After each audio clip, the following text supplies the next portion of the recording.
Primeira Epístola de Paulo aos Coríntios, capítulo 11, a partir do versículo 23 em diante.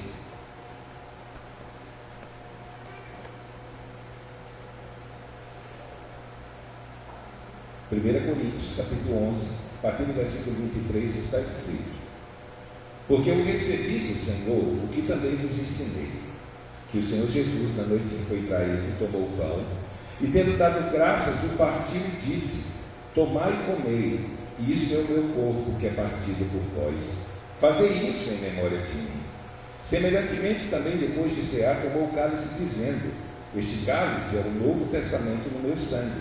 Fazei isso todas as vezes que beberdes em memória de mim. Porque todas as vezes que comerdes este pão e beberdes esse cálice, anunciais a morte do Senhor até que venha. Portanto, qualquer que comer este pão e beber este cálice do Senhor indignamente, será culpado do corpo e do sangue do Senhor. Examine-se, pois, o homem a si mesmo, e assim coma deste pão e beba desse cálice. Porque o que come e bebe indignamente, come e bebe para a sua própria condenação, não discernindo o corpo do Senhor. Por causa disso, há entre vós muitos fracos e doentes, e muitos que dormem. Vamos orar. Deus amado, nós queremos colocar a nossa vida diante de Ti nessa manhã, diante da Tua palavra, Senhor, e pedir que o Senhor venha ser conosco, que o Senhor seja com a minha vida, que o Senhor seja, Senhor, com a vida de cada filho Teu, cada filha Tua que está aqui nessa manhã, e que o Teu Santo Espírito, Senhor, não apenas esteja iluminando o nosso entendimento a fim de compreendermos, Senhor, de forma mais clara, Senhor, as verdades contidas na Tua palavra que podem nos edificar, nos abençoar, nos fortalecer, Senhor, e nos ajudar a darmos razão da nossa fé àqueles que nos perguntam, Senhor.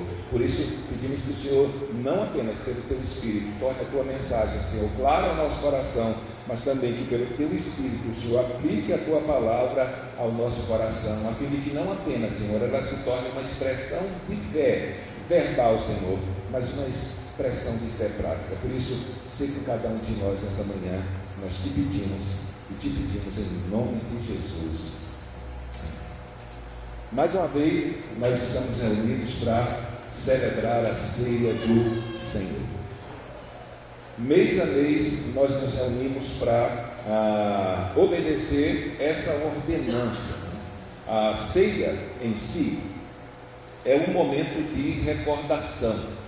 Estávamos falando essa semana em Sombrio que nós não aderimos à doutrina da transubstanciação, que afirma que quando comemos o pão e bebemos o cálice, o pão se torna o corpo de Cristo literal e é transformado, e o cálice no sangue de Cristo.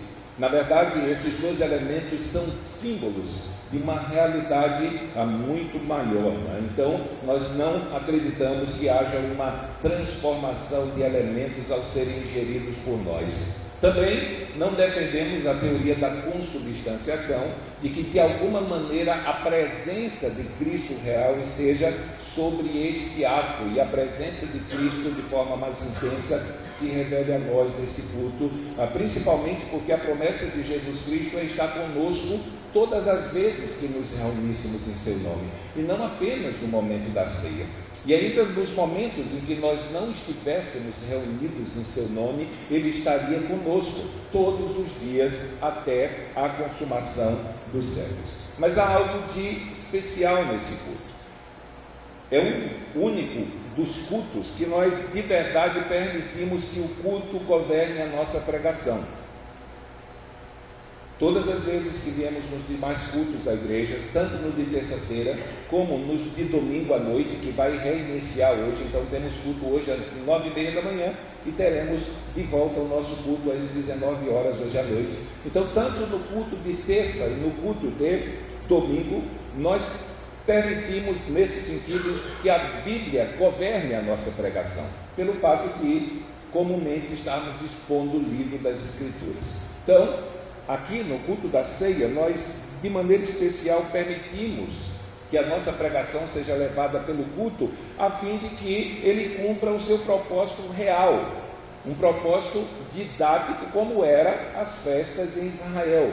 Então, quando Deus livrou o seu povo do Egito, e o seu povo caminhou 40 anos pelos desertos, e mesmo no deserto, Deus abençoou o seu povo com alimento, com a provisão, com cuidado e tudo mais. Então, foi estabelecida 3 festas de Israel, que, via de regra, estava voltada à lembrança desse fato, de Deus como sua mão poderosa livrou o seu povo lá da terra do Egito, da escravidão, e como o seu povo fez o seu povo, Deus fez o seu povo habitar em tendas no deserto e o sustentou naqueles 40 anos, e como de maneira abençoadora Deus, ano após ano, enviava chuva e dava colheita, e o seu povo era sustentado pela benevolência do Senhor. Então cada festa daquela fazia com que o povo olhasse para o passado ou olhasse para o presente e reconhecesse a mão poderosa de Deus, abençoando a vida deles em todo o tempo. Então, quando nós pensamos na celebração da ceia, nós pensamos em algo dessa maneira, algo que foi estabelecido para ser celebrado de maneira contínua, como a primeira ordenança, outra ordenança, que foi ordenada para ser celebrada uma única vez, que é o rito do batismo, não é? Ambas com o mesmo foco, ambas tendo como alicerce o mesmo significado, a mesma esperança e a mesma convicção. Pelo batismo, as pessoas que creram em Jesus Cristo e de verdade reconheceram na obra de Cristo o instrumento que Deus usou para salvar a vida dele, e ele quer professar isso publicamente. Então, o rito do batismo é aquela profissão oficial pública em que um pecador diz: olha, eu creio que o que Jesus Cristo fez por mim na cruz do Calvário trouxe perdão, trouxe purificação, trouxe justificação e trouxe vida eterna para a minha vida. Então, nesse sentido, o batismo ele deve ser celebrado uma única vez, porque ele expressa essa convicção interior de fé na obra de Cristo que um pecador tem, a ponto dele descansar a esperança da sua vida, da sua eternidade, nas mãos daquele que veio a esse mundo para salvá-lo. A ceia do Senhor foi a ordenança que foi estabelecida para que essa verdade fosse trazido à nossa memória de maneira contínua. Esse é o propósito pelo qual nós nos reunimos a cada segundo domingo do mês. Poderíamos nos reunir todo domingo para celebrar. Poderíamos nos reunir todo culto para celebrar. Não há algo que estabeleça biblicamente a quantidade de ceias que nós poderíamos fazer. Algumas igrejas fazem todo culto, outras fazem como nós, a maioria, uma vez por mês, só mudando a semana. Algumas fazem uma vez por ano, mas na verdade o propósito pelo qual ele foi estabelecido é que deve ser levado em consideração. A ceia do Senhor é um memorial que foi estabelecido pelo Senhor para que de maneira contínua nós fôssemos sempre relembrados da obra que Deus fez para salvar pecadores como nós. Então, quando nós participamos desse momento, nós estamos fazendo um exercício de fé, porque ao comermos desse pão e ao bebermos desse cálice, nós estamos expressando toda a convicção e toda a certeza que nós temos de que a obra que Cristo fez salvou a nossa vida, de que a obra que Deus fez através da vida do seu Filho de verdade salvou a nossa vida. E um texto como esse, ele é riquíssimo em lições para a nossa vida, riquíssimos em ensinamentos que podem de alguma maneira fortalecer a nossa fé e nos ajudar a dar razão da nossa fé. Na verdade, Paulo chama esse ritual de pregação. Eu acho interessante, não é? Ele usa o mesmo termo que é usado para o que eu estou fazendo para vocês hoje nessa manhã, só que Paulo deixa claro que a própria ceia, ela fala àqueles que participam dela, ainda que não haja nenhuma palavra, nenhuma frase, nenhum verso escrito no pão ou no cálice que você esteja tomando. E em função disso, isso torna claro que a ceia do Senhor foi algo estabelecido somente e unicamente para aqueles que têm certeza da sua salvação. Eu me lembro que uma vez nós fomos num culto de ceia e o pastor ele liberou a ceia para todo mundo, e do nosso lado tinha uma pessoa embriagada. Mas o argumento dele para permitir é que nós não podemos convidar uma pessoa para comer na nossa casa e servir a comida para todo mundo e deixar ela com fome. Só que o convite para a ceia é feito pelo Senhor, aqueles que foram alcançados por Ele. não fomos nós que fizemos. Nós não somos donos da igreja, e nem tampouco daquilo que, dos rumos que a igreja vem tomar. Não deveria ser assim. Então, nesse sentido, pelo fato de Paulo aferir ao ato da ceia um simbolismo tal que ele fala para aquele que está tomando, ainda que não haja nenhuma palavra sendo dita, então nós vemos que essa celebração ela está diretamente direcionada àqueles que de verdade têm convicção plena no seu coração de que Jesus Cristo veio a esse mundo para salvar pecadores, e ele foi um pecador que foi salvo. Ela só ganha sentido depois que a pessoa tem essa convicção. Antes disso, se torna um símbolo de condenação, como Paulo diz aqui. Agora, nesse texto, nós poderíamos trabalhar várias lições, ou poderíamos tirar deles vários ensinamentos, como memorial de proclamação, ou como ele diz no versículo 26, porque todas as vezes que comedes desse pão e bebedes desse cálice, anunciais a morte do Senhor até que ele venha. Paulo está dizendo que cada vez que eu e você colocamos o pão e o comemos, e colocamos o cálice e o bebemos, nós estamos pregando acerca daquele Jesus que veio, e não apenas veio, salvou a minha vida agora, e ele vai voltar para me buscar. Então é uma pregação que ganha sentido no simbolismo. Então, nesse texto que nós lemos, basicamente nós poderíamos falar pelo menos 7 coisas que dizem respeito àquilo que é a ceia do Senhor, sem haver nenhuma palavra sendo dito, apenas com o ritual prega a nossa vida ou proclama. Algumas pessoas têm dificuldade de entender essa questão da pregação no simbolismo, mas o apóstolo Paulo usou a palavra, na verdade, ele usou a palavra dando a ideia de que é como se uma profecia dada por alguém enviado por Deus em praça pública fosse predita em cada momento de ceia, né? Anunciamos, proclamamos a ideia daquele arauto. Então, pelo menos aqui nós podemos lembrar de algumas coisas que a ceia como memorial prega para nós, anuncia para nós, proclama para nós. Primeiro, a ceia é um memorial de proclamação de sacrifício. Segunda, essa ceia é um memorial no sentido de algo que nos traz a lembrança, de proclamação de gratidão. A ceia é um memorial de proclamação de comunhão, da comunhão do corpo de Cristo. A ceia é um memorial de proclamação escatológica, porque ela faz não apenas com que nós olhemos para o passado com segurança, mas faz com que a gente olhe para o futuro com segurança também. É uma memorial de proclamação de confissão de pecados individual, porque no que diz respeito ao cálice, ele tem tudo a ver com o nosso pecado e o perdão que Deus nos trouxe. A ceia é um memorial de proclamação de juízo. Então, nesse sentido, cada vez que nós participamos da ceia do Senhor, essas realidades são trazidas à nossa memória, e dessa maneira nós podemos celebrar com alegria ao Senhor pelo fato de Ele haver vindo para salvar pecadores como nós. Hoje, particularmente, nós queremos tecer 4 comentários acerca da realidade da ceia como um memorial de proclamação de sacrifício. Porque foi isso que de verdade o Filho de Deus veio fazer pela minha vida e pela sua vida, com uma diferença dos sacrifícios oferecidos no Antigo Testamento.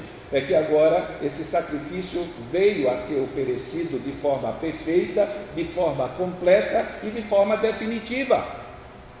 Porque depois que Cristo se ofereceu como sacrifício por nós pecadores, não é mais necessário, no que diz respeito à nossa salvação, que nenhum outro sacrifício seja oferecido. Então, nesse sentido aqui, na ceia, como memorial de sacrifício, nós pensamos nas próprias palavras de Jesus Cristo. Na verdade, nós podíamos incluir uma 7ª lembrança, um 7º memorial, que é um memorial de aliança. Através ou a partir do sacrifício de Cristo, uma aliança com Deus foi celebrada por nós. Mas aqui nós precisamos nos lembrar que Jesus Cristo, ele veio ser o Cordeiro de Deus que tira o pecado do mundo. Para os irmãos que estão lendo o Antigo Testamento, já leram aquele livro bem estimulante para a lei de Levíticos, e vocês viram como Deus estabeleceu as coisas, não é? Era uma coisa muito complicada o culto no tabernáculo do Antigo Testamento, principalmente por causa dos sacrifícios que diziam respeito ao pecado do povo. E nos sacrifícios que diziam respeito ao pecado, era necessário que houvesse derramamento de sangue para que o pecado fosse expiado, o pecado fosse perdoado. Então, nesse sentido, antes de Jesus Cristo vir a esse mundo, antes de chegar à plenitude dos tempos, antes do Salvador entrar nessa realidade humana, temporal, terrena, material, Deus, ele estabeleceu um paliativo para o seu povo, a fim de que a ira de Deus não fosse derramada sobre eles, a fim de que o juízo de Deus não os punisse. Então, quando eles pecassem, Deus estabeleceu um meio deles terem os seus pecados encobertos aos olhos de Deus, a fim de que Deus não os punisse. E uma vez por ano, para os pecados de ignorância, aqueles pecados que nós cometemos sem saber que é pecado, eles são pecados diante de Deus e dignos de juízo, dignos de condenação. Por isso que ninguém pode dizer, olha, eu sou bom o suficiente e eu não pequei, Deus vai me salvar, porque a ignorância que nós nutrimos no decorrer da nossa jornada faz com que nós cometamos erros sem saber que são erros, mas aos olhos da justiça punitiva de Deus eles são catalogados, eles são computados e no final da jornada eles serão castigados, a menos que no curso da nossa história nós nos deparemos com o sacrifício perfeito que Deus realizou, não para encobrir os nossos pecados, mas para perdoá-los e para purificá-los de uma vez para sempre. Então, os pecados do Antigo Testamento, pelos sacrifícios oferecidos, recebiam o perdão de Deus, mas eles só encobriam os pecados. Só que o sacrifício de Cristo não. Quando Cristo se ofereceu por nós pecadores como Cordeiro de Deus, que tira o pecado do mundo, ele tira mesmo, ele remove definitivamente aos olhos da justiça punitiva de Deus todos os nossos pecados e nos torna livres para viver em esperança de vida eterna, aqui e agora. Então, quando celebramos a ceia, estamos relembrando esse fato memorável, que Deus executou o sacrifício perfeito, e que para aqueles que creem no sacrifício oferecido por Deus, os seus pecados são perdoados, são purificados, e ele recebe antecipadamente do juiz no último dia a absolvição da sua culpa e da sua pena. É isso que nós vemos em João 3,16, um dos textos mais conhecidos das Escrituras, porque Deus amou o mundo de tal maneira que deu o seu Filho unigênito para todo aquele que nele crê não pereça, mas tenha vida eterna. Então, uma pessoa que diz que crê em Jesus Cristo, automaticamente ela precisa crer que recebeu a vida eterna. Porque se ela não crê nessas duas coisas ao mesmo tempo, ela simplesmente está professando a sua incredulidade naquilo que a palavra de Deus diz. A Bíblia diz que Deus amou o mundo de tal maneira que deu, e esse deu é justamente esse ato através do qual Jesus Cristo foi oferecido como Cordeiro de Deus que tira o pecado do mundo.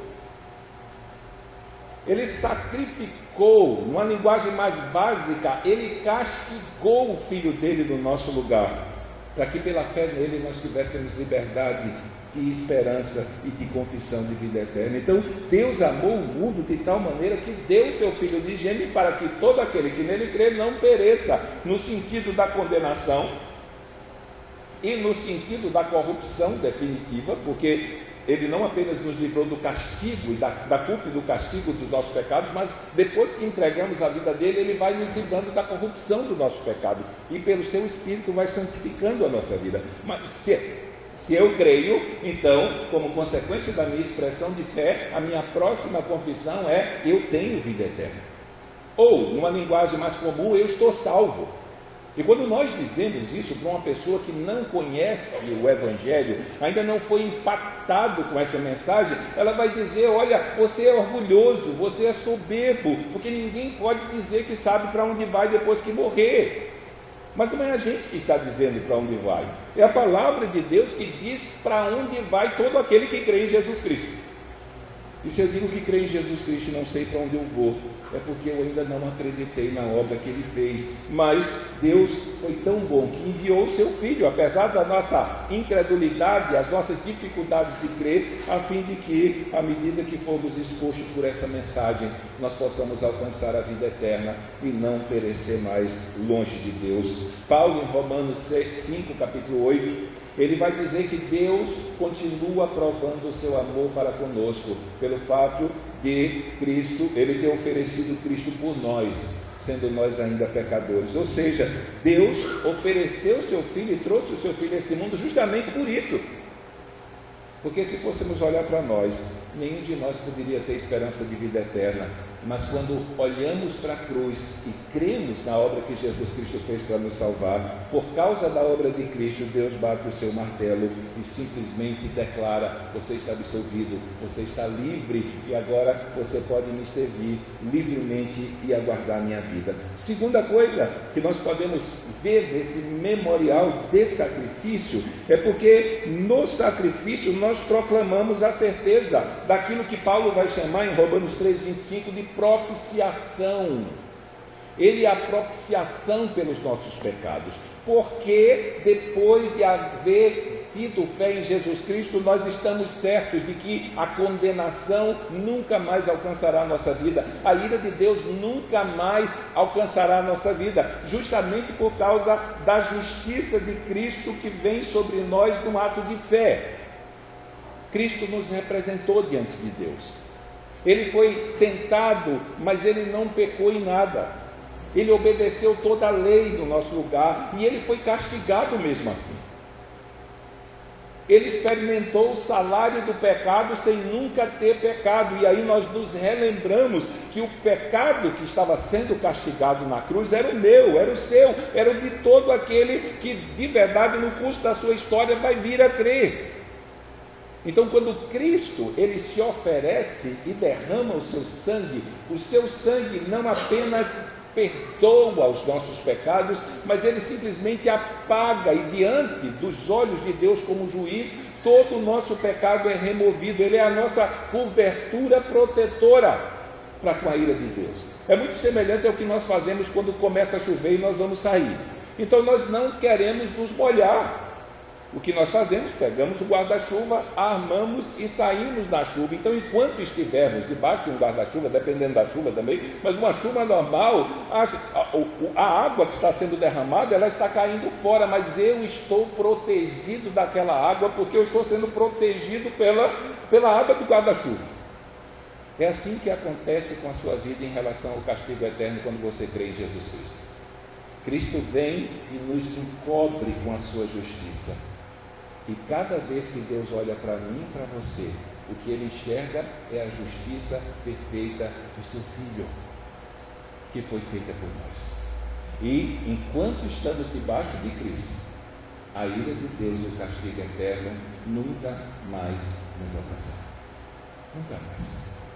Então, nesse sentido, a propiciação era justamente aquela cobertura do sangue que encobria os pecados que a nação de Israel havia cometido por ignorância e que impedia que a ira de Deus viesse sobre ele. Aquele dia da expiação em que o sumo sacerdote entrava no templo, no santuário, e aspergia o sangue do cordeiro da expiação sobre a tampa do propiciatório, que era o lugar que Deus se revelava a Moisés ou ao sumo sacerdote, dependendo do caso. Mas o sangue de Cristo é a nossa proteção contra a ira de Deus. E se estamos debaixo desse sangue, a ira de Deus foi amenizada. Ou, como se diz, a ira de Deus foi aplacada. A ira de Deus é impedida de ser derramada sobre a nossa vida. Então, cada vez que pensamos na ceia como sacrifício, pensamos no sacrifício que afastou de maneira definitiva da nossa vida a possibilidade da ira de Deus nos alcançar. Terceira coisa que nós podemos pensar aqui na ceia como um memorial de sacrifício é porque no sacrifício proclamamos a nossa redenção. Porque o que houve ali de verdade foi uma compra. de um povo que estava escravo para a sua liberdade. Na sua carta aos Coríntios, no capítulo 3, nessa mesma carta, Paulo vai dizer: ou não sabeis que o vosso corpo é templo do Espírito Santo e que o Espírito de Deus habita em vós. E aí ele vai dizer: e que não sois de vós mesmos, nem vocês pertencem a vocês mesmos, mas fostes comprados por um grande preço. Então, na verdade, Jesus Cristo na cruz do Calvário, ele pagou um preço para comprar um povo para si. E esse povo, por quem ele morreu na cruz, se revelará através de uma expressão de fé que deposite na obra do Calvário, na obra do Salvador, a esperança não apenas da sua vida terrena, mas a esperança da sua vida eterna. Uma das coisas que sustenta a nossa esperança é o que nós podemos pensar, em quarto lugar, em relação à obra de Cristo como um memorial de sacrifício. É porque da mesma maneira que o sacrifício do Cordeiro do Antigo Testamento estava ligado ao perdão dos pecados do povo, da mesma maneira o sacrifício de Jesus Cristo está direcionado e relacionado com os nossos pecados. E é por causa do sacrifício de Cristo como Cordeiro de Deus realizado na cruz do Calvário, e por causa do seu sangue derramado, que nós recebemos a remissão dos nossos pecados. Em Romanos, capítulo 3, verso 24 e 25, Paulo diz que sendo justificados gratuitamente pela sua graça, pela redenção que é em Cristo Jesus, ou seja, a nossa salvação veio por causa do preço que Jesus Cristo pagou, ao qual Deus ele apresentou como propiciação pelos nossos pecados, ou seja, a obra de Cristo realizada na cruz do Calvário, em seu pagamento, simplesmente se viu como uma proteção para aqueles que creem em relação à ira de Deus. E aí ele vai dizer por quê, o que foi que essa proteção de sangue de Jesus Cristo fez com a vida desse pecador, que por causa dos seus pecados merecia ser punido, merecia ser castigado, merecia passar a eternidade longe de Deus.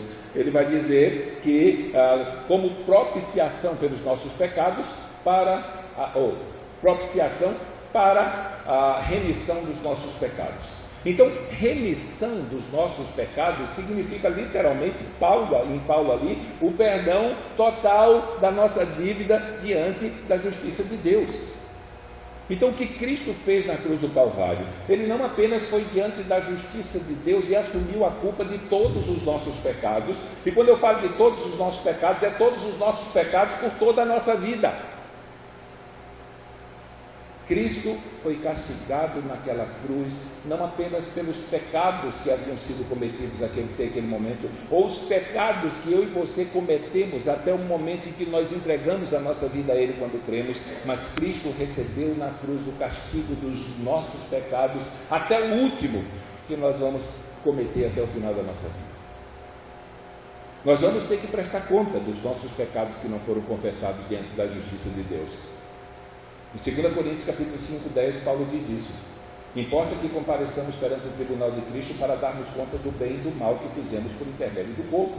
Só que a prestação de contas de alguém que foi alcançado por Jesus Cristo, porque creu que o sacrifício que ele fez na cruz do Calvário foi suficiente para salvá-lo, é uma prestação de conta que trará implicações na recompensa que ele vai receber de Cristo quando chegar nos céus. Mas porque todo o castigo dos seus pecados foi pago por Cristo na cruz, ele jamais participará daquele grupo de pessoas que irão para o inferno. Porque os seus pecados foram perdoados. Em 1 João, capítulo 1, verso 7, está escrito: porque o sangue de Jesus Cristo, seu Filho, nos purifica de todo pecado. Então Cristo recebeu, e aí as pessoas perguntam: mas como é que você, sendo um pecador igual a mim, imperfeito, pode dizer que vai habitar no céu com Cristo? E a resposta é bem simples: porque eu criei naquilo que Cristo disse. Porque eu criei naquilo que a sua palavra nos diz. E a palavra de Cristo, ela diz que Deus amou o mundo de tal maneira que deu o seu Filho unigênito, para que todo aquele que nele crê não pereça, mas tenha vida eterna. Ou como ele mesmo diz com a sua própria boca em João 5,24, quem ouve a minha palavra ali dá ouvidos, não só ouvir, mas dá ouvidos. Então a palavra dele diz, Deus amou tanto esse mundo, amou tanto os pecadores, que entregou seu Filho, para que aquele que crê no Filho não pereça, mas tenha vida eterna. E aí Jesus vai dizer em 5,24, quem dá ouvidos à minha palavra e crê naquele que me enviou. E aí ele vai usar um monte de verbo no presente. Ele não vai dizer terá, verá. Ele vai dizer tenha vida eterna. Não entra em juízo. Pois, e aí ele usa um termo passado, né? Já passou da morte para a vida. Porque para algumas pessoas a vida eterna vai começar quando Jesus Cristo voltar, e Deus estabeleceu o seu julgamento para punir o mundo. Só que para o Evangelho, a vida eterna começa na minha vida, na sua vida e na vida de qualquer um que ouvir a mensagem do Evangelho quando ele crê. A partir do momento em que nós cremos de verdade no que Jesus Cristo fez na cruz do Calvário, nós não precisamos olhar para a eternidade pensando o que vai acontecer comigo quando Jesus voltar para julgar esse mundo. Mas pelo Evangelho, Jesus Cristo nos diz, se você creu, você tem a vida eterna.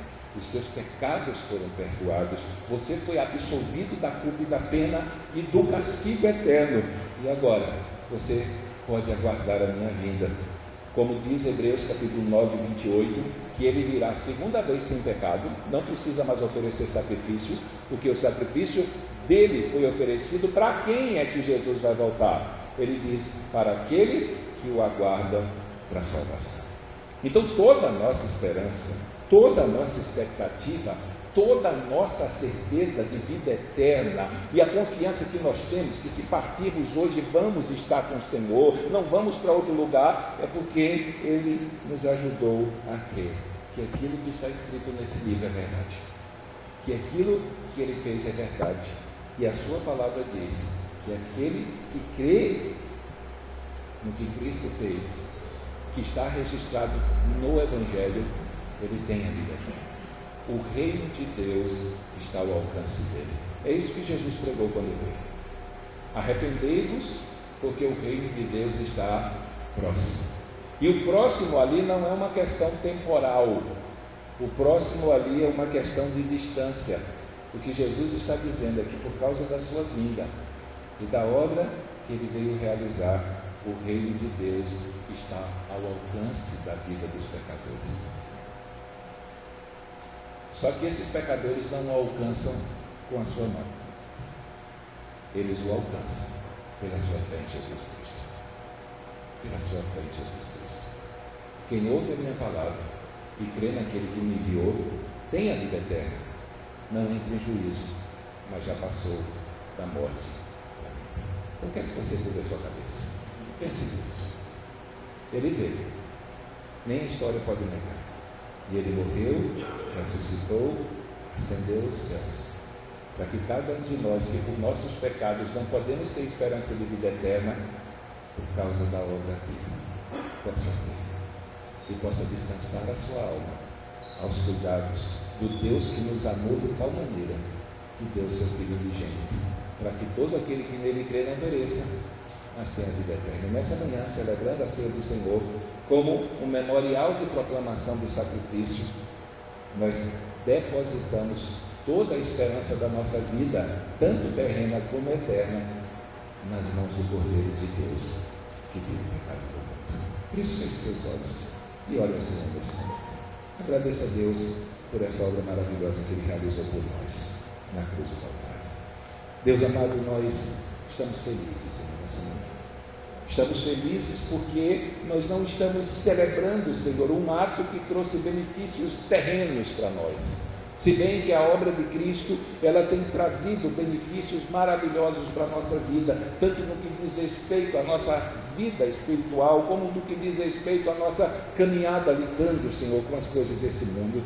Mas nós queremos expressar a nossa felicidade por sabermos que a obra de Cristo não apenas trouxe uma transformação terrena para nós, mas ele trouxe uma mudança de existência e uma transformação eterna para todo aquele que crê, Senhor. Por isso nós pedimos ao Senhor que o Senhor esteja fortalecendo a nossa fé, esteja fortalecendo a nossa vida, sustentando e nos conduzindo, Senhor, até aquele dia de glória que encontraremos contigo na tua segunda vinda. Mas pedimos ao Senhor por aqueles que ainda não creem, não conseguem olhar para a cruz e enxergar, Senhor, nela a esperança real da sua vida e da sua eternidade. Por isso nós pedimos que, da mesma maneira que o Senhor abriu os nossos olhos um dia, o Senhor abra os olhos de todos aqueles a quem tem sido apresentado o Evangelho da salvação, a fim de que eles creiam e sejam salvos, Senhor, pela obra do Teu Filho. Por isso, nessa manhã nós queremos celebrar, Senhor, com alegria esse momento, Senhor,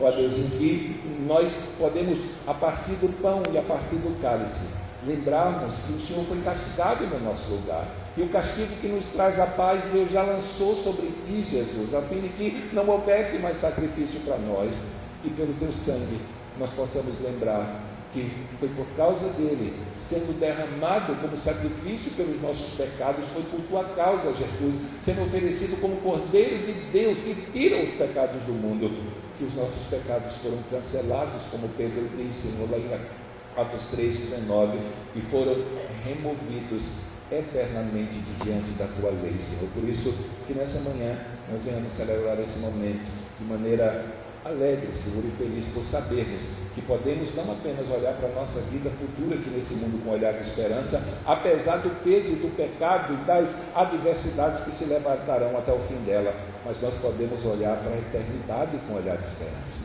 sabendo do que depois que partirmos dessa vida, qual porvir é ao Teu lado, Deus, é ao Teu lado, Jesus Cristo, que nós vamos habitar eternamente. Por isso, nessa manhã, recebe o nosso louvor e a nossa gratidão. Em nome de Jesus. Amém? Antes de